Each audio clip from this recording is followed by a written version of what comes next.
আমরা সমাজে শুনি রাগের মাথায় তালাক দিলে তালাক হয় না। শরীয়তে এর সঠিক সমাধান কি? নাহমাদুহু ওয়া নুসাল্লি আলা রাসূলিল কারীম। আমাদের ভাই একটি সুন্দর এবং সময় উপযোগী প্রশ্ন করেছে। সেটি হচ্ছে রাগের মাথায় তালাক দিলে তালাক হয় কিনা। রাসূল কারীম সাল্লাল্লাহু আলাইহি ওয়াসাল্লাম হাদিসের মধ্যে ইরশাদ করেন, সালাসাতুন জিদ্দুহুন্না জিদ্দুন ওয়া হাজলুহুন্না জিদ্দুন। তিনটি বিষয় এমন আছে, কেউ যদি গুরুত্ব সহকারে বলে তাহলেও সংগঠিত হবে, আবার ইয়ারকি ফাজলামি করেও যদি বলে তাহলেও সংগঠিত হবে। নিকাহ আত-তালাক আল-ইতাক। একটি হচ্ছে বিবাহ করা, তালাক দেওয়া, 3 নাম্বার গোলাম আজাদ করা। বর্তমানে যেহেতু দাস দাসের প্রচলন নেই, সুতরাং এই বিষয়টা এখন আসবে না। তো বিবাহ এবং তালাক, তো আমাদের আলোচ্য বিষয় হচ্ছে তালাক।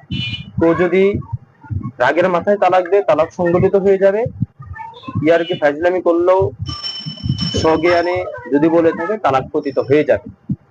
কারণ এই হাদিস থেকে বোঝা যায় ইয়ারকি করে বললেও তালাক পতিত হবে, গুরুত্ব সহকারেও মন থেকে ইচ্ছা করেও যদি দেয় তালাক পতিত হয়ে যাবে। তো আল্লাহ সুবহানাহু ওয়া তাআলা আমাদেরকে বুঝে শুনে শরীয়ত মোতাবেক আমল করার তৌফিক দান করুন। আমিন। ওয়া আখিরু দাওয়ানা আলহামদুলিল্লাহি রাব্বিল আলামিন।